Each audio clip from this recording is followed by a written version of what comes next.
live. Woohoo! Live? Yes, we are. Oh. Okay, I'm adjusting this so that we're both in frame. Okay, so now it's gone online. Okay. So I'm going on my Twitter. See, look, I just got a notification. Yay, we're live streaming. That's my YouTube notification. Okay. I was in the middle of posting an Instagram photo when you got here. Okay. And then go to Twitter. We're gonna search. Oh, go follow me at Liv's Library. It is. So like people are watching right now? Probably not. The link, see, it just barely posted 45 seconds ago. Mm-hmm. So now I'm retweeting it. Okay. Last week, it tweeted from YouTube in Spanish, and we were like, what on earth? That's weird. Podcast about food. Am I following you on YouTube? Do you have Twitter? Yeah. Yeah, but Isn't that what it is? No? Teleconu? Isn't it? And you. I think so. Yeah. Yeah. Except I don't. That's okay. Yeah. It'll be on the history. Yep, that's okay. Anyone who follows you will see it. Okay. I guess there's a couple people. Come check it out. Smiley face. No, I'll add just an actual emoticon. Smiley face. Tweet. Okay, so now it's been shared to Facebook. If you wanted to go and share it with anybody, you can at this point. Because it should be on my Facebook. Okay. Yep. It will be on my Livy Dawn and my personal page. Okay. Yeah. So is this usually what happens? It takes a little. I'm so out of breath after time all to that get started. running around. Yeah. It takes a couple minutes to just share everything, make sure it's on all social media platforms. And then I actually go live recording the audio. Okay. Oh my goodness. Okay. My angle is just a little off. Okay. All right. You ready? You done sharing? Just share now. Yes. Whatever you want. Do what you want. Do what you want. Do what you want with your Facebook. Okay. Oh, Carson shared my post. All right, here we go. Okay, y'all know how this works. One momento. Grab my glasses. Oh, crap. I forgot to open a new one. Hold on. I fail at life sometimes. Oops. It's okay. Everyone fails at life occasionally. Not too worried about it. And we're live. Welcome to another episode of Liv's Library. This week, I have a special guest, i.e. Carson. Hello. Woohoo! You'll notice it's episode 8, you guys. I'm so grateful we've been able to make it 8 weeks into the year. Episode every single week. It's been about a lot of different things. It's been wonderful. And Carson, just to get things started off, have you watched a single episode of my podcast thus far? Episode, no. That would include all of the minutes within it. But I have jumped into it and then jumped out and looked at another Facebook post. You know how it is. There you go. Okay, perfect. So Carson really has no idea what he's doing, No. and that is okay. There is a lot going to happen tonight. It is okay and hunky-dory and fun. So we're just going to jump right in. Okay. First of all, it is called Liv's Library. So to get started, we need to build a little bit of rapport with you, and we need to get to know you just a little bit better. So there are some questions that I have to ask to every single one of my co-hosts, okay? Right. So here are those questions. It is kind of a rapid fire. You have to answer kind of the first thing that comes into mind, okay? I'm ready. Here we go. What's your favorite quote? Seize the day. All right. Your current favorite song? Ooh. George Morgan, You Say. All right. A unique fact about yourself? I just started rock climbing. Oh, there you go. Okay, this one is for those who are at home watching on the camera. You're going to look straight at the camera, and as soon as I say it, you have to do what I say. So here we go. Funny face. Okay, this is for the audio people who don't get to actually see that. Okay. Ready? Favorite animal noise? You have to make it. What on earth was that? That's a horse. That is definitely not. Like if I had my trumpet, I'd hold it and put them all the way half down and then kind of go at it. So that's the best I can do without a trumpet. That is not a horse. Should I try again? Yes, please. I'm done. A little better. No, I'm done. That's one of my favorite questions to ask. Okay. Okay, we got just a couple more. What is your favorite cheese? Gouda. No, I'm just kidding. I wish that was because it's like a cool name, but it's actually pepper jack. Yeah, pepper jack. I like a little spice in my life. It's my favorite, for sure. Can't Okay. ever taste it in the Subway sandwiches though. That's not true. I can't. Well, you're eating it wrong. It might be in the mayo, and the chipotle, and Yeah, you're putting way too many sauces on that sandwich. that's the only thing I put on is chipotle and mayo. The mayonnaise, that's what it is. I love the mayo. Mayonnaise is disgusting. Brings out the flavor. Clearly not, because you can't taste your pepper jack cheese. Doesn't bring out the pepper jack flavor. Okay, what's your favorite cereal? Cereal. Oh, steel cut oatmeal. All right.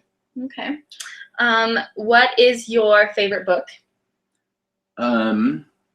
It would have to be Journeys of Socrates by Dan Millman. All right. And then this question is a two-tiered question, and it takes us into our topic for today. What is the book you are currently reading? Stealing America by Dinesh Souza. Good job. Okay. What is that? So here are the two tiers to that question. First of all, what are you learning right now through reading that book? So a lot of political background. Just kind of what he's talking about is getting into the probation, I guess, of what happens when you have a straw donation. Basically, what he did is someone was running for office, just a friend of his, and he wanted to support her, so he donated $10,000, which was the cap for that. And then to do a little bit more, he worked with two people, and he's like, "Hey, can you donate to them? I'll reimburse you." And so they did that. Like, yeah, sure, that's fine. And so he ended up donating 30 grand, and about like a year later, the FBI basically arrested him and said, "You can't do that." And so this is kind of the book explaining what he learned in prison from doing such a petty thing, because he got more than just the conviction, or the judgment was way out of proportion for that crime. Mm-hmm. So yeah, definitely when it's misunderstood. Like no ill intent, no corruption, just good intentions, yet he got more of a harsher judgment than people that have done more right crooked things. The worst thing is, the bad thing about that is, though, like, you cannot judge someone's intent. So you can only judge their actions. You can't judge their mindset, because you don't know their mindset, and you don't know what their thought process was before, and you don't know what their thought process is currently. So intent is so hard to prove. It's why the being convicted of attempted murder is so hard, because you have to prove that it was pre-thought out, and you have to prove that there was actual intent behind it. And it's really, like, I mean, that's a really extreme example, but yeah, exactly. You have to find the motive, and not only the motive, but you actually have to prove intent. Right. And that's really, really hard. And so I think it's really, really hard to make judgments based on intent, because you never know. So there's that. Okay, a second tier to this question, and this is going to be hard, but our specific topic this week is food, and specifically like healthy food, and like I'll explain a little bit more when we progress into that.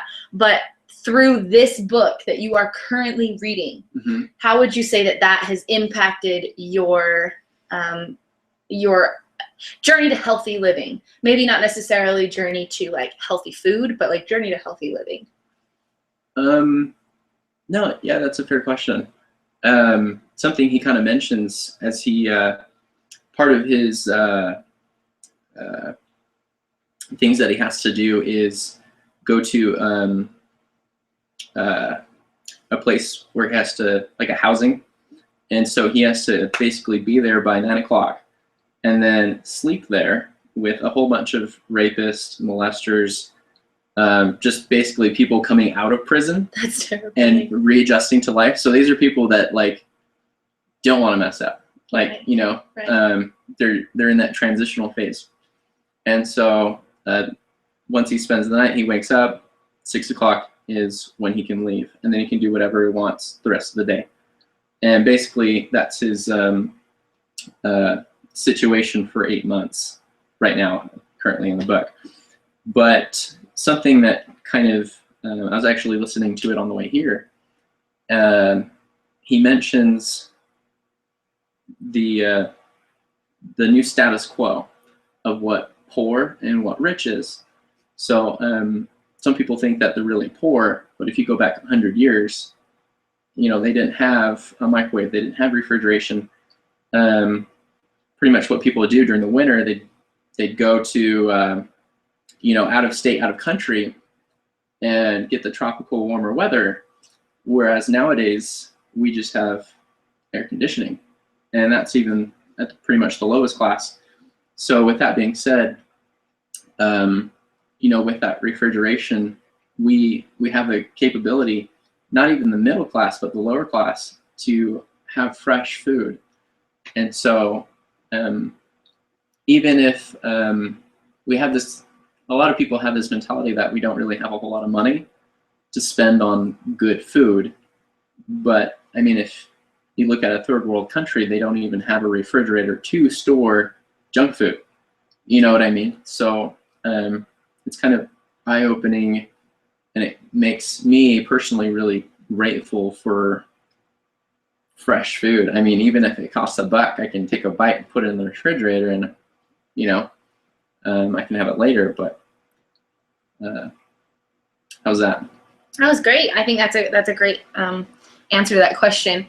I think one thing you mentioned right there at the end was being grateful. I think that having an attitude of gratitude really does start your journey to more healthy living. I've been realizing that more and more as I've been doing different things. I'm going to do a side plug really quick to my other channel. My other channel that I've been working a lot on right now, it's called Lives Life. So it's LIV' Life, just like this podcast, Lives Life. It's a channel on YouTube that I've been doing some different stuff with.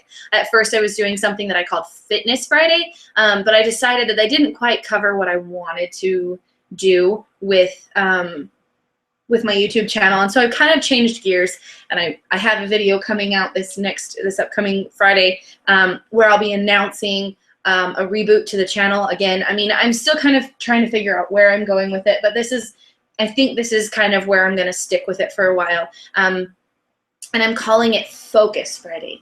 And the reason for calling it Focus Friday is because I am choosing to focus on becoming more physically fit, more mentally. Be more ambiguous. Exactly. Yeah. And I think it allows for me to be able to do so much more in promoting healthy living. I think there's so much that has to do with healthy living. You are healthy physically, emotionally, spiritually, mentally, financially. I mean, we've talked about so many of those things here on this podcast. We've had podcasts on being more financially responsible. We've talked about exercise. We've talked about dieting a little bit in that exercise episode. We've talked about just like creating better friendships and learning how to have more healthy relationships with people. We've talked about so many different things, and we're going to continue talking about that because I believe that it's so important to promote healthy living. Particularly through this podcast, I want to be able to promote healthy living, mostly in an educational sense, and I think it's important to learn a lot of different things. This is called Lives Library because, again, it's kind of an ambiguous term. In a library, you find books on everything, and so I think it's really interesting to have someone come in and share what they're learning through the books they're currently reading, and then being able to apply that to something that then we can talk about and discuss throughout the rest of this podcast. If you think of any other books specifically that might teach the lessons that we're talking about, or teach the things that we have learned, please share them. Or if you have a quote or anything like that. What I want to do is I want to promote becoming more healthy in every aspect of your life. And so that's what I'm doing with Focus Friday on my Lives Life channel. I'm going to be doing every single Friday, putting out a new video about what I'm focusing on, what I focused on the past week, what I am focusing on the next week, and then encouraging everybody else to do the same, whether they're doing the same things as me or whether they're choosing something else to focus on. And I decided that it's really easy to focus on one week and to focus on one thing. For me, this week, I'm focusing on like cleaning my life, mostly like organizational cleaning. I'm working on getting my room organized and getting it all clean. I've gotten rid of so many pieces of clothing that I just haven't worn in like at least a year. And when you watch the video on Friday, you'll be able to see that. Because I'm talking about the whole transition. Like I'll show piles of clothes that I've gone through, and I'm kind of showing my closet before and after. I'm showing my whole room before and after, and I'm really excited. If you watch my Snapchat, then you get bits and pieces of that on my Snapchat because I do that a lot. But I'm super excited to be able to be changing this into and to really be focusing on becoming more healthy in every aspect of my life and having everyone else along for the ride as well. So this podcast is an extension of that channel, where that channel I am focusing on a more healthy lifestyle, finding your beautiful moments and staying beautiful in everything that you do. And then in this podcast, we spend an hour talking about different things and different ways to find those beautiful moments and to remain healthy in your life. Okay. So that's why we're talking about food today, and that's why I specifically asked about the book, because I think that that's really interesting. How can you connect everything in your life to whatever topic it is that we're discussing? And I think it's very true. The lessons you learn in any aspect of your life can be applied to all aspects of your life. I think that is very true. So to get started, I invited you to come and co-host this particular episode. I had been waiting until I got to the point where I could do this particular topic, because I knew you were the one that I wanted to have this particular topic discussed with. Okay. Because you and I have been friends for a while, and I have come to learn that you are very unique in your take to health, especially in dietary health. That's something that I've been able to witness in your life as something that you care about, something you're kind of passionate about. I don't know if you still are, because it's been a little while since we've really associated. But in my communications with you and in my connections with you, I've realized that this is something you do care about. So why don't we talk a little bit about like what got you involved in being more dietarily conscious. Thank you. I am the youngest of 7 kids. I'm from California, and I come from a pretty industrious family.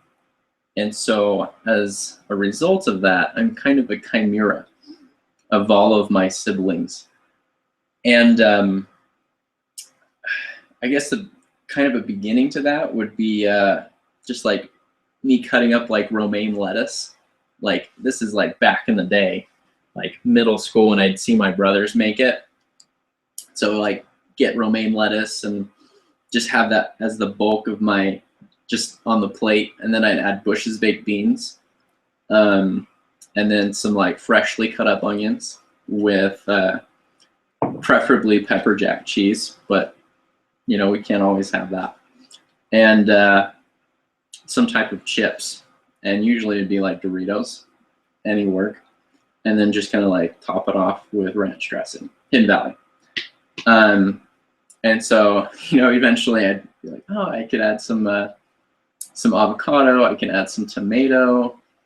And so kind of just from there, I would see like what my brothers would do, and I'd add on top of it, literally just dressings.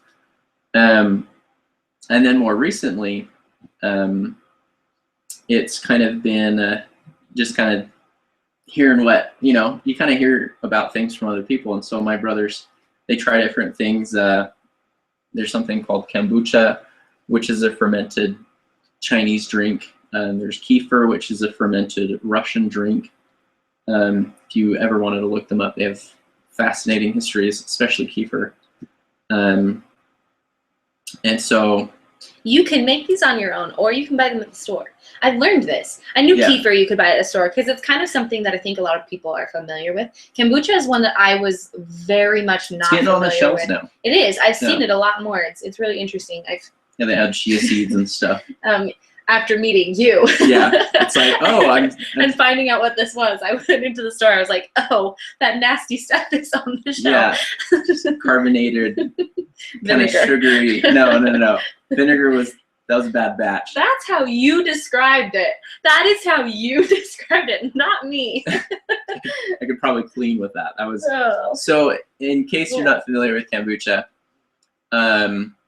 it's really simple. You get what's called a SCOBY, a symbiotic culture of bacteria and yeast. You can buy it, or you kind of get it from someone else, kind of like a sourdough start. And you pretty much just you put it in a bulk container of basically black tea. So boil water, add black tea, take the tea out, add sugar, and then it'll feast on. The bacteria will feast on the caffeine and the sugar. And so usually within about 2 weeks, depending on the humidity and temperature of your room, you get a fermented drink.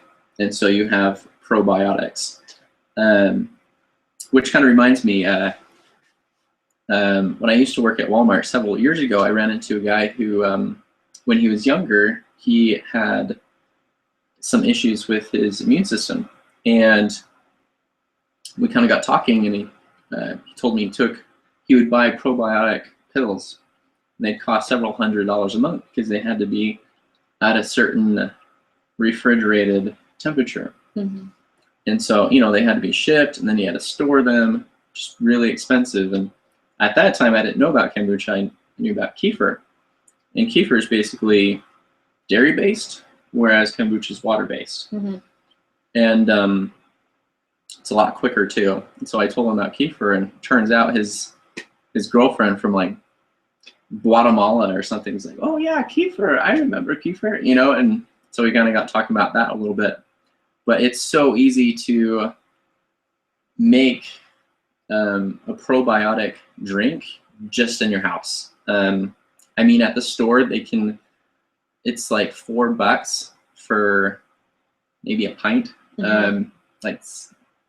It's because it actually is good for you. 12, 16 ounces. And when something is good for you, they charge more for it. Yeah, 12, 16 ounces is like $4, kefir or kombucha. And you can make it for literally pennies. Sugar, tea, milk. You can make kefir and kombucha. All you need is to start from the internet or someone weird like me.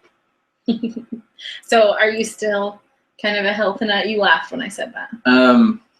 A healthy nut? Yes. Active, like practicing it, not as much. It kind of takes a tolerant household. Yes, it does. It's kind of you kind of have to have the whole house being willing to help you with it. Yeah. It's kind of, if they're not really for it, you kind of put it out of the way. And sometimes there's like a little smell to it. But it's kind of an eyesore just to have like this container, especially if it's kombucha. It looks like mold. It looks like yeah, it's gross. It's kind of funky. The one that you put blueberry in, I think that's the only one that I actually liked at all. Blueberry and puree. Yeah, that was yummy. That was good. That's because I did it right. Things always taste better when you do it right. It's a learning process. I let him learn, and then I try the really good stuff. Right. Another thing that's really good for you that we're kind of talking about, if you don't want to make the kombucha, you don't want to make the kefir, and you don't want to go to the store and buy it, you can just get apple cider vinegar. Yeah. And apple cider vinegar is really good, and I'm telling you, it's good for you. You can drink. You can have just a teaspoon a day. And if you just have a little bit of it every day, it does a similar thing. It's maybe not as powerful or as strong. It's really good for you in the morning. It is really good for you in the morning. One thing that I've noticed when I don't know if you can tell when on the video, but I'm actually breaking out really bad around my mouth right now. Sometimes this happens where I just break out around my chin and around my lips. And it's awful. I hate it. It's the hardest place to cover it up because it's really close to my mouth, which is where my hands always rest, which is one of the reasons I break out. But I'm constantly eating or whatever else, and so that area of my face is always being wiped because, of whatever reason. But I've noticed when I actually am drinking a little bit of the apple cider vinegar, I don't break out. Really? Yeah. And I'm not saying it's a cure for acne, but it has definitely helped me. Maybe it does something to the pH. I think it does. I think it does. It helps. I think it stops my skin from being quite as oily. And then it just, I don't know, maybe it's a psychological thing, but I don't think so because I didn't notice it at first. And then it was when I stopped drinking it for a while that I noticed a difference. And me personally, like I normally have a couple tablespoons. I don't necessarily take one. I normally have like 3 tablespoons. It's just like the bottom of a cup, You're brave. It's like a swallow or 2. It's not that much. And honestly, I think someone mentioned that kombucha is an acquired taste. And yeah, it is. And I think same with Keeper. Yeah. Oh gosh, they're all acquired tastes. But I mean, red apple cider vinegar. I was like, what's it called now? Apple cider vinegar is also an acquired taste, but I feel like it's something that you can acquire a taste for a little easier. Easier maybe. Yeah. You can still water it down. It's true. As long as it gets into your system. I know some people who will get like a full, little glass. Like a shot glass. And I know some people that fill shot glasses with the vinegar. I know some that will get just like a little kid's cup, fill it with water, and then just put like 2 or 3 tablespoons. Top it off. Yeah, and it mixes in. It's really watered down, and if you can chug that, then you're solid and you're good to go. It's really, really great. If you can make a habit of having that every morning, that's super easy, super simple, and you don't have to get some random start from somebody, and you don't have to let something sit on your counter. The biggest thing for me is, first of all, kombucha I think is disgusting. I think it's really gross. I'm like, if I can always have that blueberry puree in it, like I would probably drink it because that was not as strong and it actually tasted good. Why didn't you let me try that one? Sorry, that was a while ago. But I mean, like, I'm willing to try things if they taste good. And so it's just, for me, I don't have a lot of time right now. Like, I'm running in and out of the house a lot. I genuinely don't have a lot of time to create these things. So that's kind of transition into another topic. I want to hear what some of your suggestions are. I have some that I found on Pinterest that I'll talk about. But do you have any, like, on-the-go, quick and easy breakfast and or lunch plans? Let's talk about breakfast first, and then we'll kind of move to lunch. I love breakfast. Something I pretty much so when I worked at Jamba Juice, I came across something, steel cut oats, and it's pretty much so here's something a little bit interesting, is that an oat, traditional old-fashioned oats are rolled, and hopefully it's a cold roll, because when things heat up, they oxidize faster. When they oxidize faster, they lose the nutrients. That's kind of where it starts breaking down. So a steel cut oat is basically the full oat, with all 3 things: the bran, the germ, and something else. It was one other thing, and so it's all there.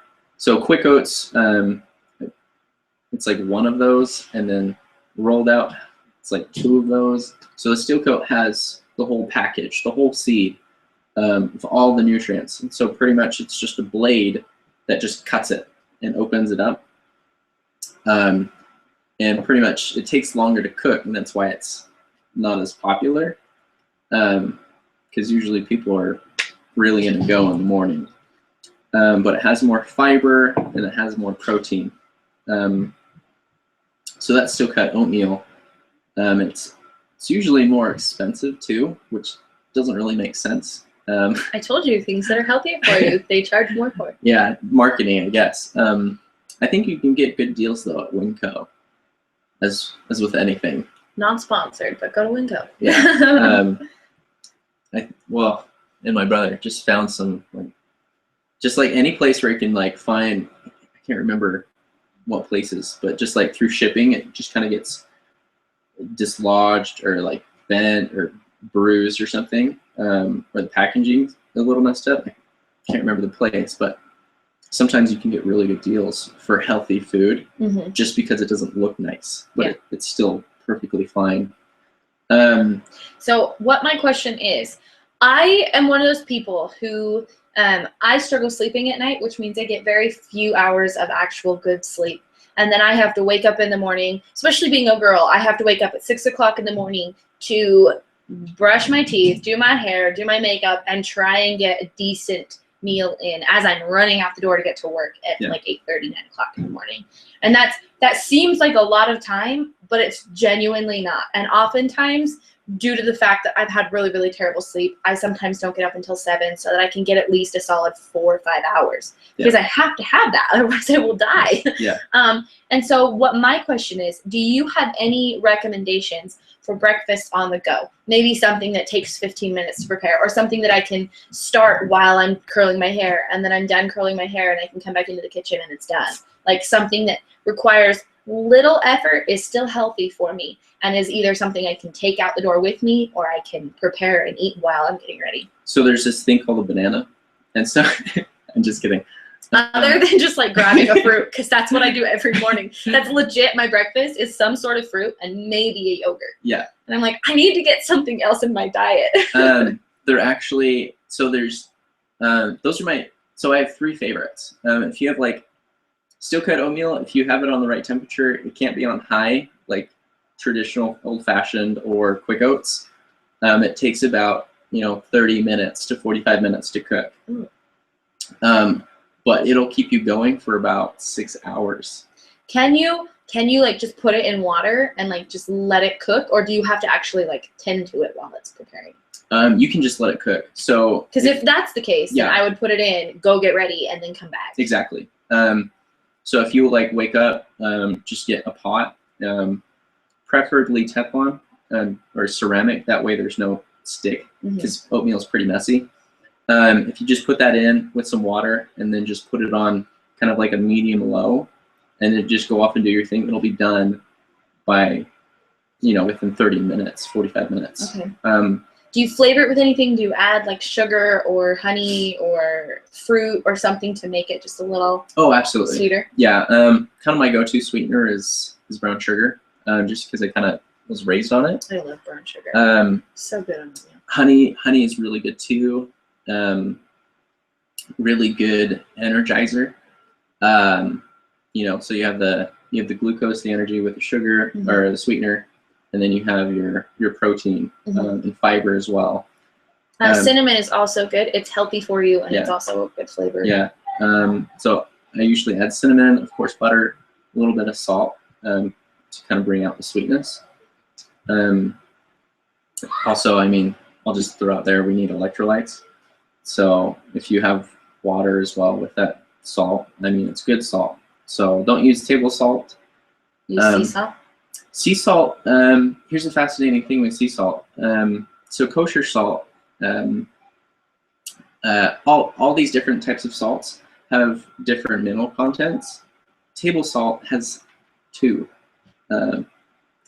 whereas kosher salt has about, I think, like 60 or 80.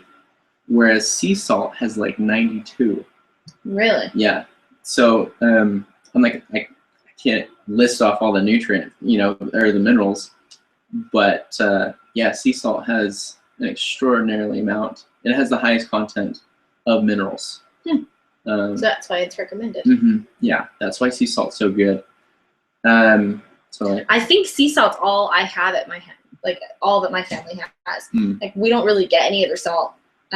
Typically, if we're having salt, I believe sea salt's really the only thing that we it should replace table salt. It should be your new table salt. I think it is. I don't know. So there's this book that I read a little while ago called Born to Run. It's by Christopher McDougall, I believe. If you haven't heard about it, it's because you don't run.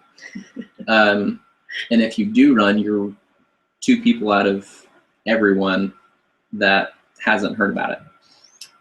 It is a book that it's constantly on featured book lists at Barnes & Noble. If you ever go into a Barnes & Noble and you go into any sports section, you will find it on the shelf. Yeah, it's one of those books.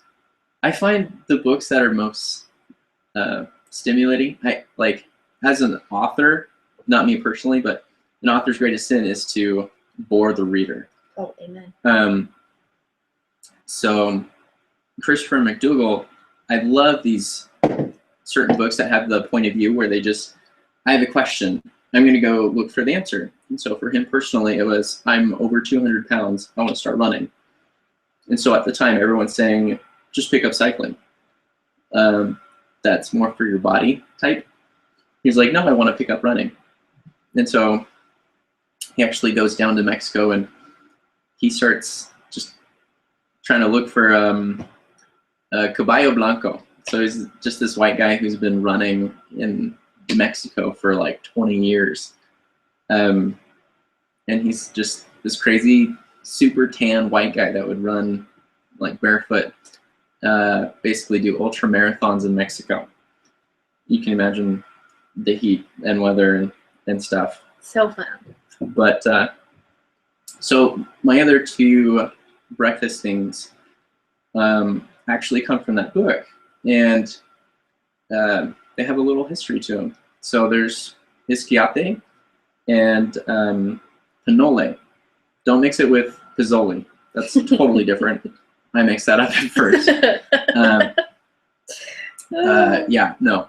One is a soup. One is actually something you eat. So isquiate is actually something some people are kind of familiar with. It's actually just water with chia seeds with lemon juice. And then if you add a little honey, that's isquiate. Spelled with an S. So the reason why I kind of bring it up is because it's, you just get chia seeds, like 2 tablespoons in a cup.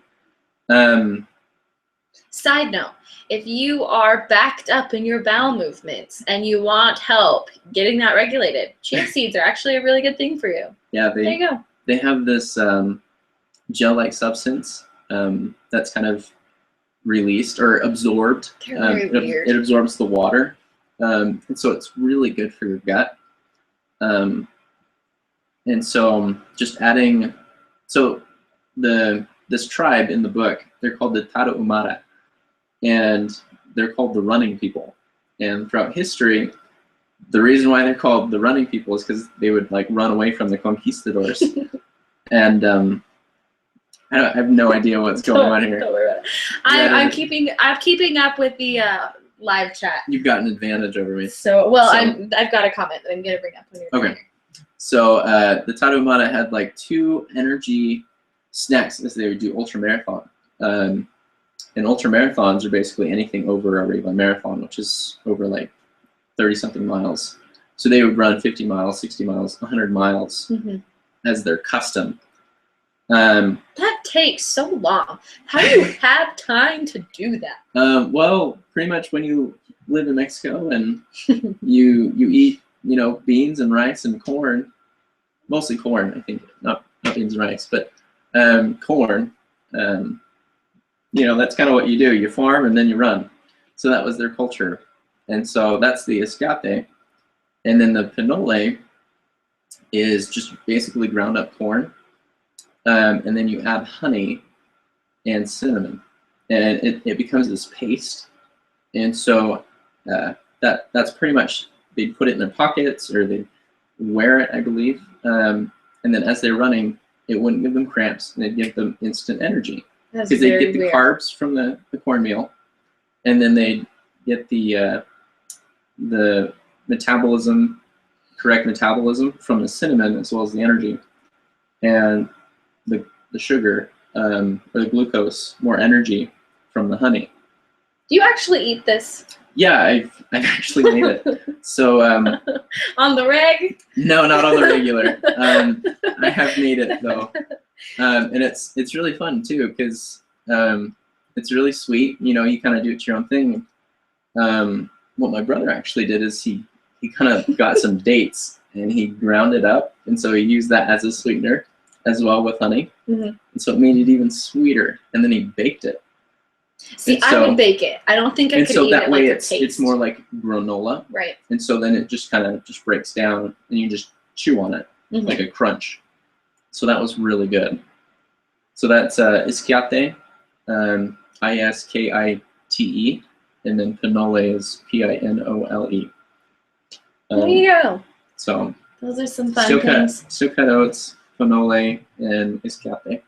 So those are your go-to breakfast items. I'd say, okay, so I've learned, here are a couple comments that were coming in from the live chat. Okay. Someone was there. Someone suggested to just have a tortilla with a lot of peanut butter, some grape nuts, and then roll a banana in it and eat it kind of like as a breakfast burrito type thing. Yeah, definitely.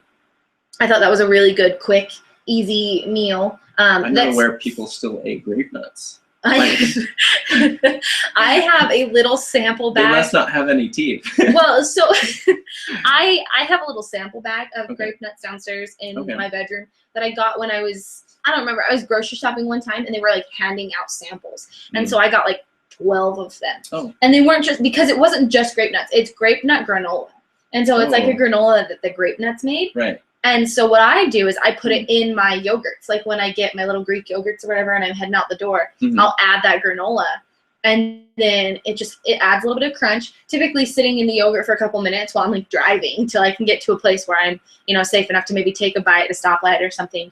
Then they're soft enough that it's not going to hurt. It's not going to be like super awful. And it's actually a really fast way. I've never thought of adding it to like a breakfast burrito type thing, but I mean, that's an interesting thing. And grape nuts, it's just bran. And so bran is really good for your digestive system. Again, it's another thing that's going to help you with bowel movements. If you're struggling with that, it's going to help regulate. And that's another thing.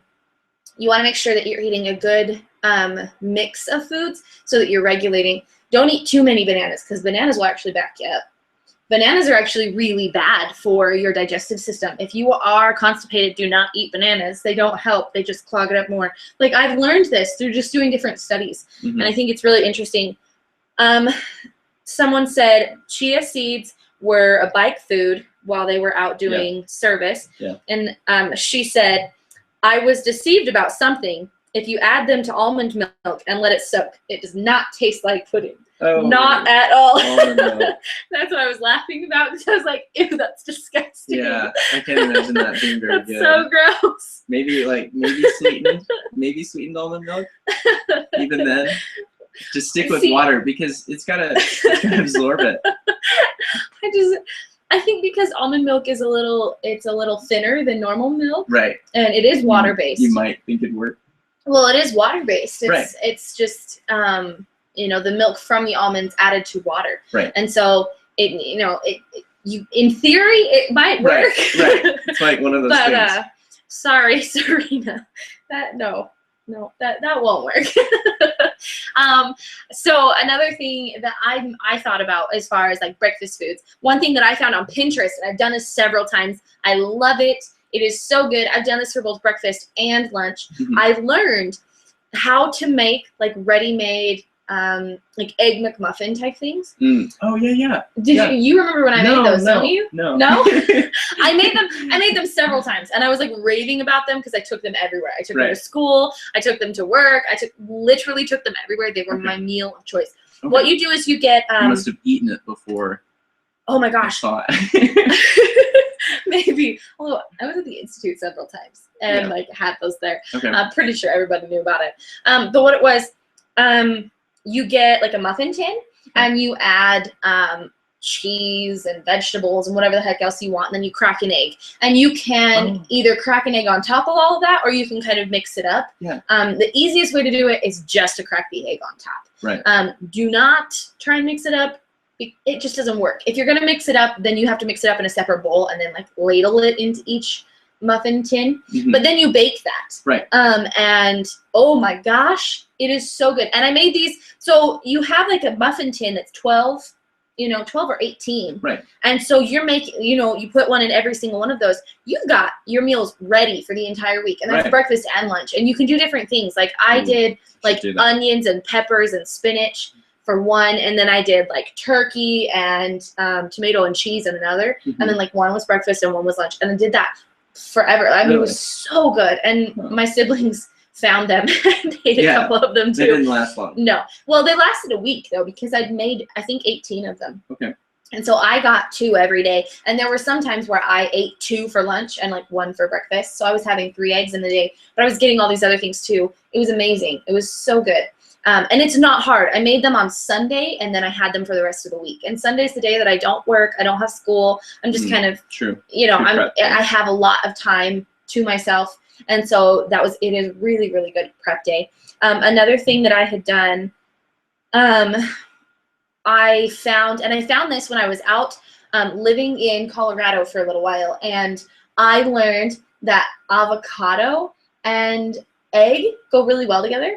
Here's what you do. I've done that. Here's what you do. It is so good. I love it so much. Okay. So you cut the avocado in half. You take the pit out. Okay. I typically did it with 2 avocados, so I was making 4 servings. And then you get the 4 eggs. You scoop a little bit of that inner part out so that you have enough space for the egg, because the egg is going to go where the pit was. And then you crack the egg into that section of the avocado. Yeah. The leftover avocado you can put on toast that you're eating while you're preparing this. So this is another one that you have to prepare like on Sunday, and you kind of have to prepare in advance. But you put the egg in the middle of those, you bake it. You bake it for probably anywhere from 7 to 12 minutes, depending on how the consistency was. I decided I wanted the yolks hard because I was going to have them last for a couple days, and it's easier to have hard yolk and a well-cooked egg when you're going to eat them. But if you take it right out of the oven and you eat it, or you put it in the microwave to heat it up really quick, then you put cold salsa on it. So wow, that's funky. You've got avocado and you've got the egg. They're both really hot. And then you put cold salsa on it, and then you just take a fork to it and you eat it. Yeah. And you're eating avocado, you're eating egg, and you're eating right salsa. Out of the shell. No, the shell peels away, so you have to put it in a bowl. Oh, okay. Plus, it's really hot. You could not hold it. Yeah, it's really hot. I was like, that's a good way to only use one utensil. No, but other than just baking. It's really good. I was shocked. I tried it one time because I was like really, really poor and was like scrounging till my next paycheck. I was like, what do I do? No, I already had them because avocados are so cheap. I legit had no money left, and avocado is one of my favorite foods, and so I had purchased it.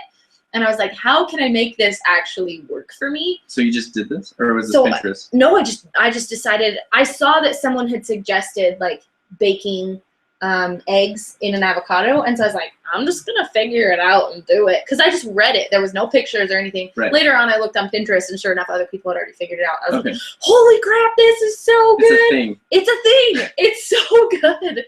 So these are things that they're not necessarily fast and easy to do the day of. But they're definitely prepare them, the night before, or prepare them on Sunday, and they're ready to go for the week. And oh my gosh, they're so good. And you can just stick them in the microwave for, like 30 seconds, heat it up, and it's amazing. You can add it to bread. You can do whatever you want to that. My third suggestion, and you can do this for breakfast or lunch, tuna. Tuna is so easy. You can get a canned tuna. You can get, a fresh tuna. Salmon's really good if you're going to have a dinner that's really healthy for you. But tuna is so good. You just add a little bit. A lot of people add mayonnaise. It's the one thing that I'm okay with. Ranch. So instead of ranch good? Because I don't like mayonnaise. You actually really can't tell a difference. This was another thing that I kind of witnessed Brent do, my brother, and he hates mayonnaise. Oh, I hate it so much. It's disgusting. So that's actually what he would make for his lunches is, he just... Perfect. I'm making this for my lunch tomorrow, so I'm glad to hear Grant works just as well. So he'd buy like a whole lot of tuna from like a case lot, and it makes it so much cheaper. Oh, yeah. And basically, he would just, do some dill pickles. The garlic onion ones are delicious. They're like... I always just add like cayenne and some garlic salt to it. Okay. Because I think that works really well, and then it's nice to have a little bit of that dry seasoning in there along with the wet. I like the too. crunch from the pickle. I do add the pickle. Yeah. I do just like a straight dill and then do the garlic. If you want to go all out, use. Oh, oregano also, because I'm obsessed. I am obsessed with oregano. I've actually recently used oregano when I was doing like a chicken vegetable stir fry. Excuse me, so good. Oh my gosh. Yeah. Oregano is my favorite. Oregano. Add it to popcorn. Shut up. Oh my gosh. It is so good. My mom makes the best homemade popcorn ever. You've tried it and you've said it's amazing. That's good. My mom makes amazing homemade popcorn. I love it. Oregano. And I decided that I wanted to add oregano to it because I'm obsessed with oregano. And I did. And my whole family, minus my mom. This is not Pinterest. No, this is not Pinterest. This is me. Okay. I love oregano.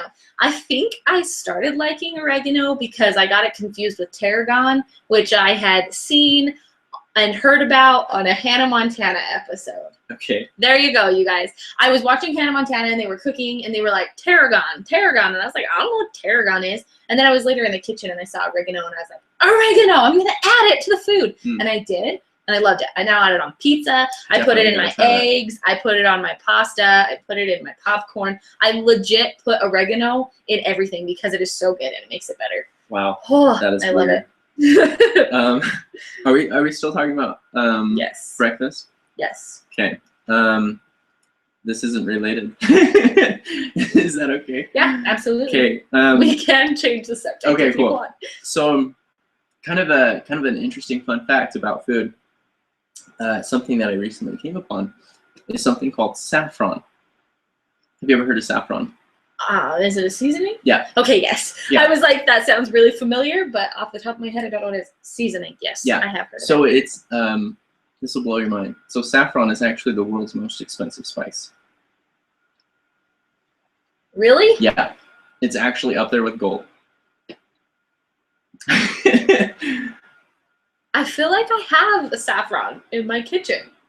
You might. My family does not spend that much money on our seasonings, so I don't think. So there's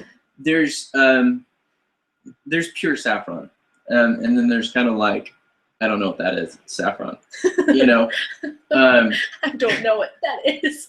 Like there's no way that all that is saffron.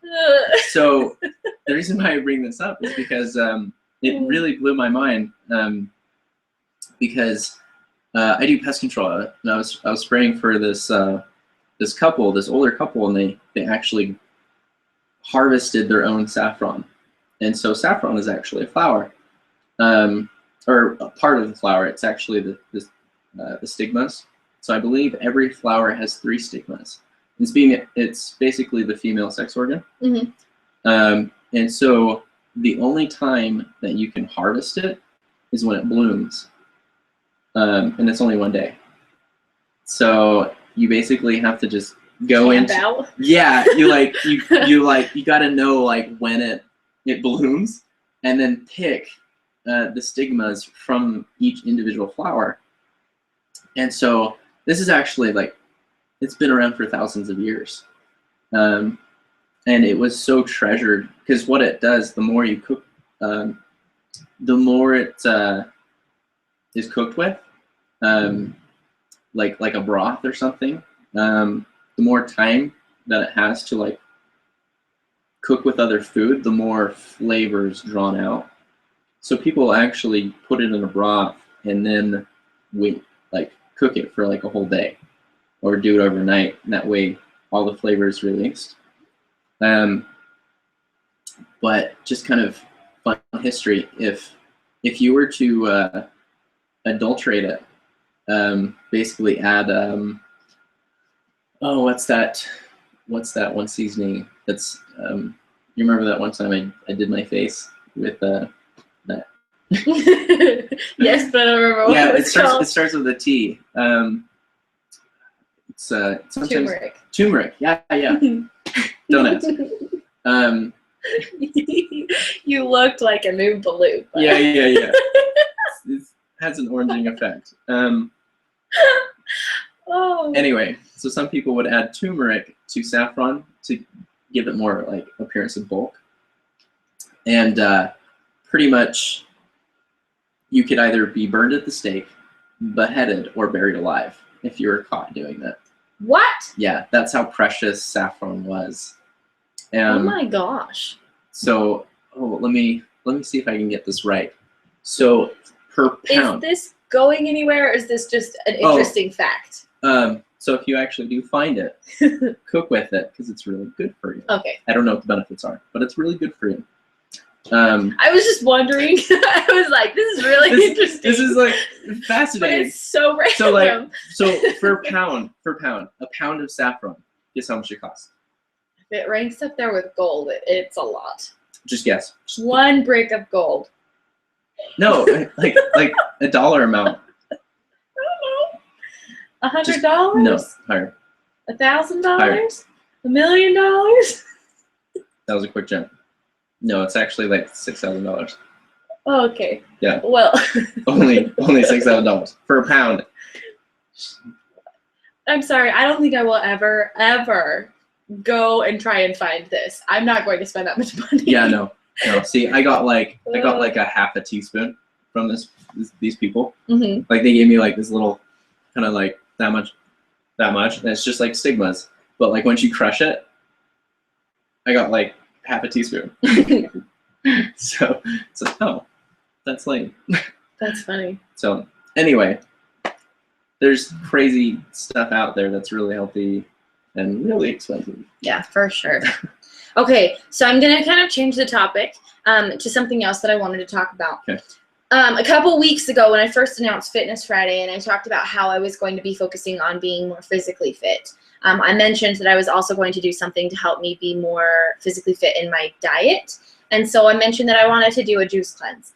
I documented all of this on Snapchat. If you were on Snapchat at all during that 3 to 5 day period in which I was doing the juice cleanse, you knew that I was doing the juice cleanse because you saw it. I saw it. So it was really fascinating to me because I really had no idea what I was doing going in. And I kind of chose to do it that way. I mean, I talked to some people that I didn't really know and asked them basic questions, but I didn't really want anyone that I knew to tell me anything about it because I kind of wanted to go into it and create my own opinions without anyone else influencing it. Right.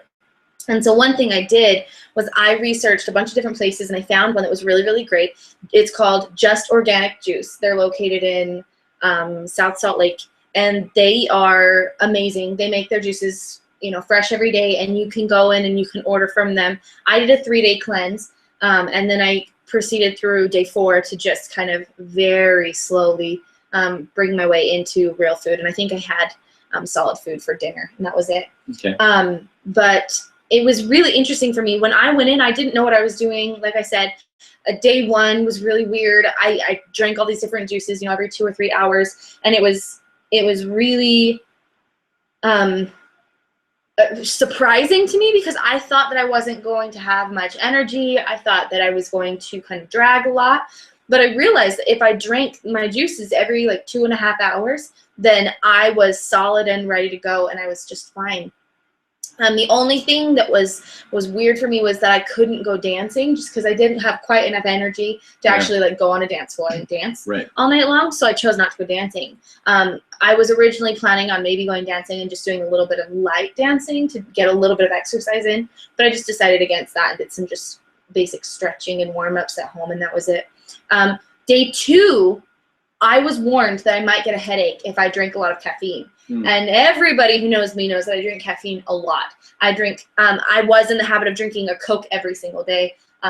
Oftentimes I was drinking a Coke plus a Kickstart, which is a Mountain Dew. Yeah. So it's got a lot of caffeine in it and a lot of sugar. And I was warned that I was probably going to get a headache, especially by day 2. So I was really worried about that. And I could feel in the very back, there was just a twinge of a headache, but I never quite got to the headache point.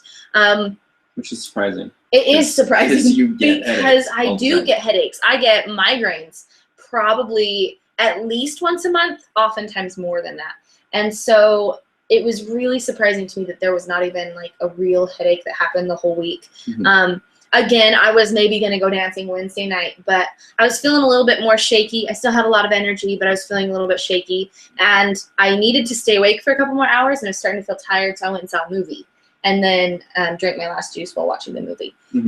day 3 happened. This was Thursday. And, you know, at this point, I was like, all right, I'm craving solid foods because my bowels were just letting everything loose really easy. And it's not, a lot of people find that really awkward to talk about. I think poop is something that everybody does, and we should all feel comfortable talking about it. And especially when we're talking about digestive systems and everything else, I think that's important. But when you're on a juice Stool. cleanse, You can say stool. It's a bit more I'll say appropriate. poop. But when you're on a juice cleanse, it kind of feels like you're getting prepared for colonoscopy, because you're just kind of cleaning your whole body out, and you eventually get very, very loose down there. Yeah. And it's just liquid coming out of both holes, and it's great. And it was not very comfortable, and by the end, it was great. It was great. Well, I mean, it was good because I knew that it was actually working. Like that's the thing that was kind of satisfying about it. I was like, I'm actually like cleaning out my whole system, right? Because I know that like anything that was backed up in my body, which I have digestive issues, I have for several years now, due to heaven only knows what, because I've never been able to figure that out. The doctors haven't been able to tell me. But I do have digestive issues. And so being able to see something actually working to help clean me out and helping to get me regulated and get me like a little bit more on a healthy playing field was really cool. And I ended up losing, I think, 7 pounds, which was awesome for me. I have put it on since then because I haven't actually worked out to keep it off. But it was something that was exciting for me. And so that was kind of my roller coaster and my experience. And then getting back into food, I was trying really hard to like stay. I think I had like a soup broth for breakfast. For lunch, I just drank water and had some honey lemon tea with some cayenne added in there. And then for dinner, I think I had just like a light salad. It was lettuce, avocado, and like tomato, and maybe a little cheese or something. I don't even think I put a dressing on it. I think it was lemon juice. So it was something healthy and light. And the next day, I had some bread as a sandwich and some different things. So I still tried to stay light and healthy, and I'm still trying to get into the transition of eating more healthy food.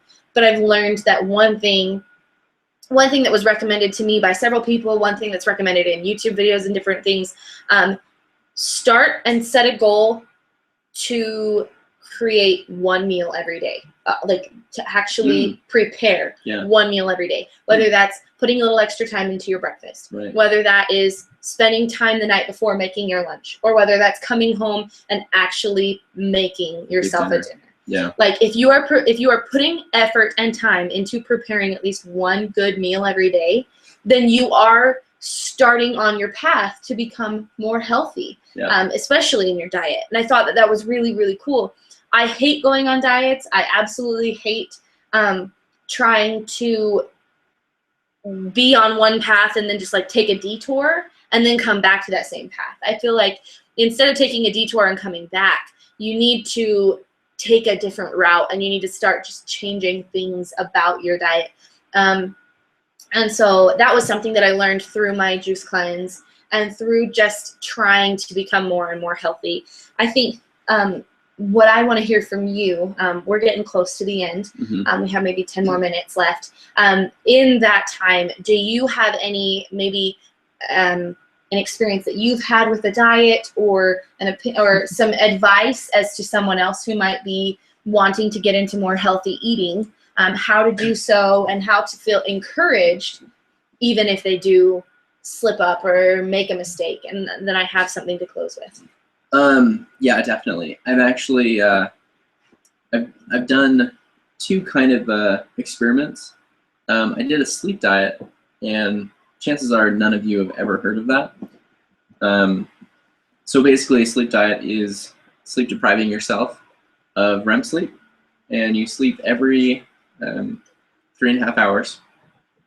You sleep for 30 minutes, and it sleep deprives your brain so that it forces you to enter REM sleep faster. I mean, you can look it up. It's called polyphasic sleeping. So most people, when they sleep for 8 hours, that's called monophasic. They take a nap during the day, it's biphasic, or biphasic. So it's called polyphasic sleeping. So I did that for a week. I couldn't do it any longer. But something kind of interesting happened when I was doing it, because, you know, I'd be at 2 in the morning, what am I doing? Because you're not getting 8 hours of sleep. You're only getting like 3.5 or 4 or something like that. And I found my diet changed. I'd eat more fruits and more vegetables. And I wanted smoothies or juices. And the reason is because my body couldn't, when it was trying to nap, it needed something quickly digestible. And so if I had like meat or something, I wouldn't really be able to sleep. So something you can kind of take away from that is if you're having sleep problems, have something lighter. If you're going to take a nap or before you go to bed, take something that's that gives you like a little energy, like banana, just something to like kickstart your day, but you can kind of kickstart the night too. So banana helps, or just anything, as long as it's like not meat. I mean, if you're having issues sleeping. So I also did a cleanse as well, and I did it for 10 days. Was it a juice cleanse? It wasn't exactly a juice cleanse. Okay, so what did your cleanse consist of? So there's basically a green drink, and I did that one day. And then the other day, I would have basically a fiber drink with pills. And so I would add trace minerals to that drink as well. And so we would, me and my brother did at Brent, we were allowed to have a complimentary food. And so there was things that were allowed, such as avocado and cucumber, I think. And so I did that for 10 days, and correct me if I'm wrong, like I recommend doing a cleanse of any sort. I think the greatest thing is not necessarily the cleanse. It's actually making you conscious.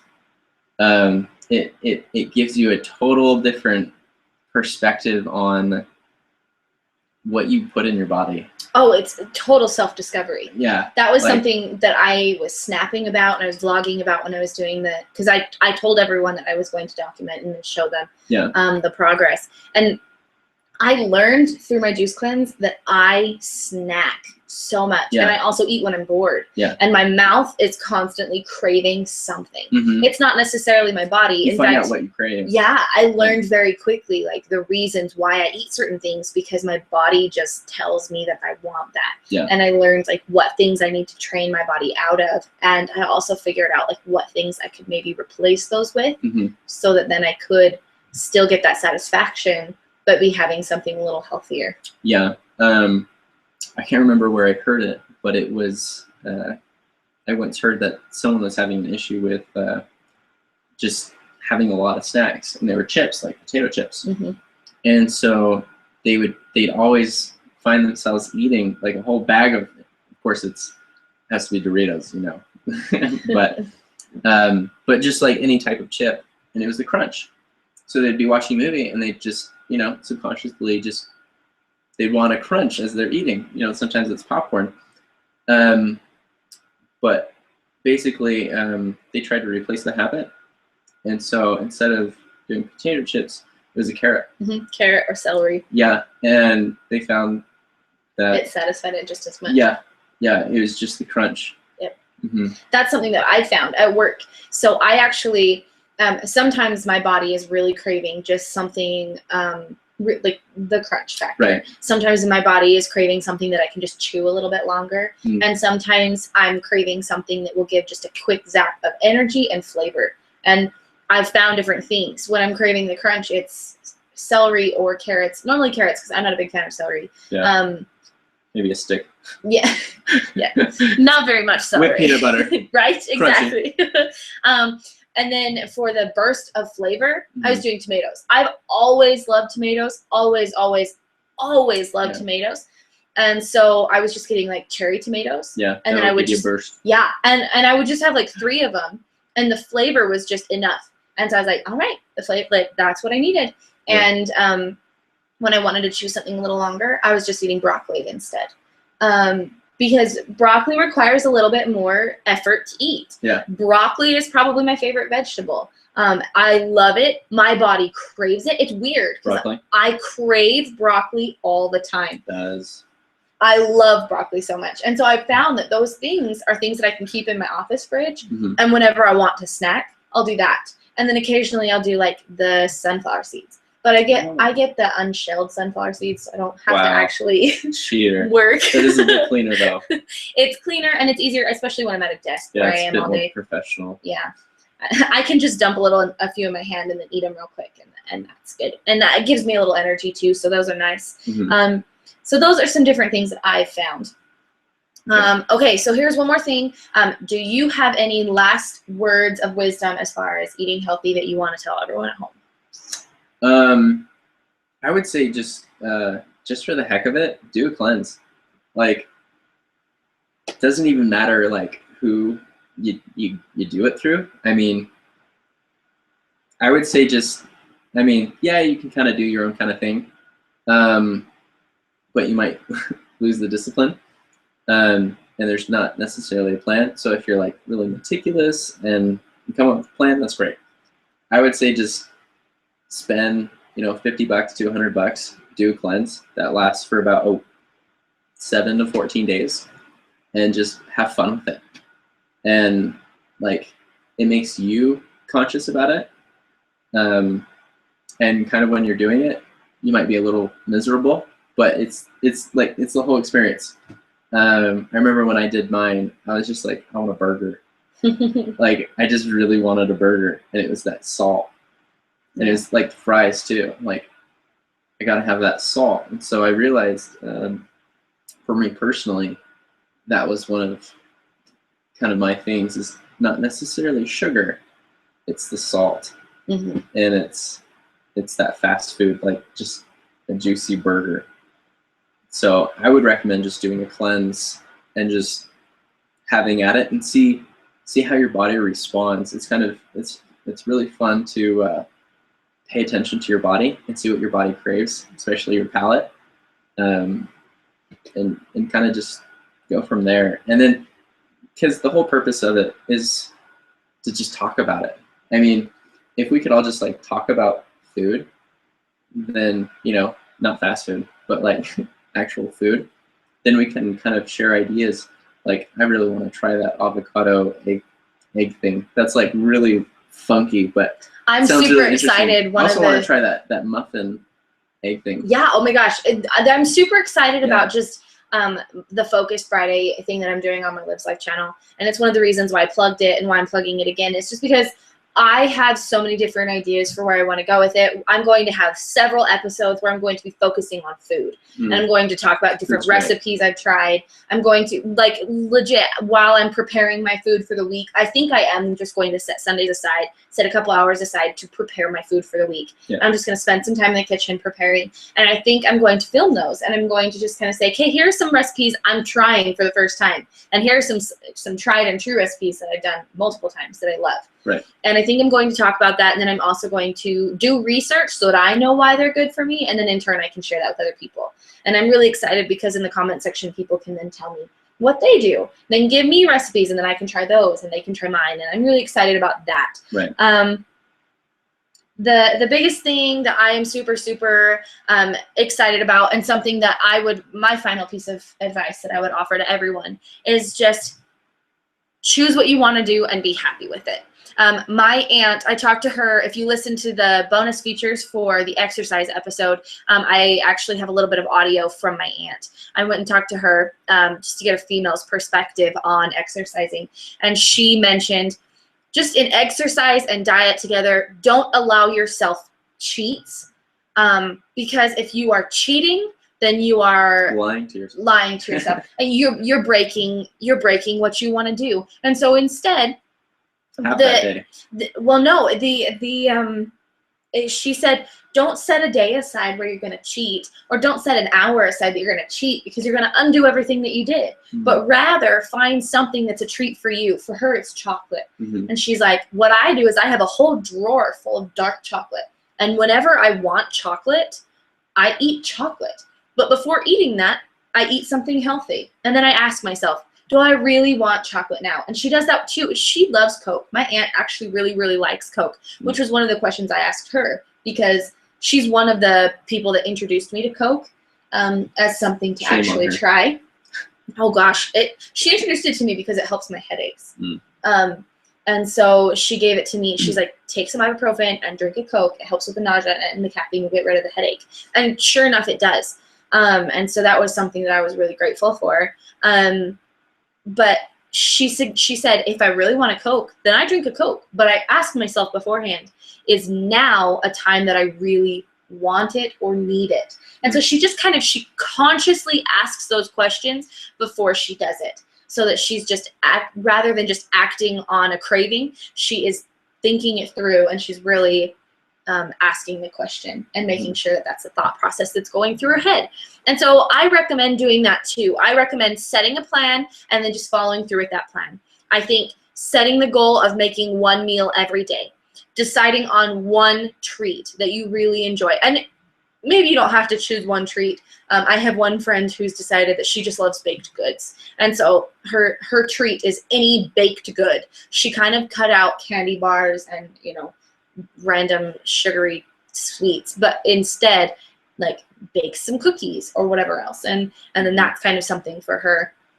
So decide what it is that you want to do and then just do it. And don't let yourself be miserable with it. That's one thing that I learned with my juice cleanse was I could choose whether or not I was going to be upset with the way that things were going or that I was miserable with what I was doing. When I craved something, instead of thinking about that craving and just going with it, I would drink some water, and I would, I was allowed to have water. I was allowed to have any kind of tea, and that was about it other than my juices. And so I would just drink a little bit of my tea, or I would drink a little bit of my water, and I would think about just something else entirely. I would maybe do some jumping jacks or something else, and that was kind of the thing that kept my mind off of it. So really just choose to stay happy and choose to smile through it.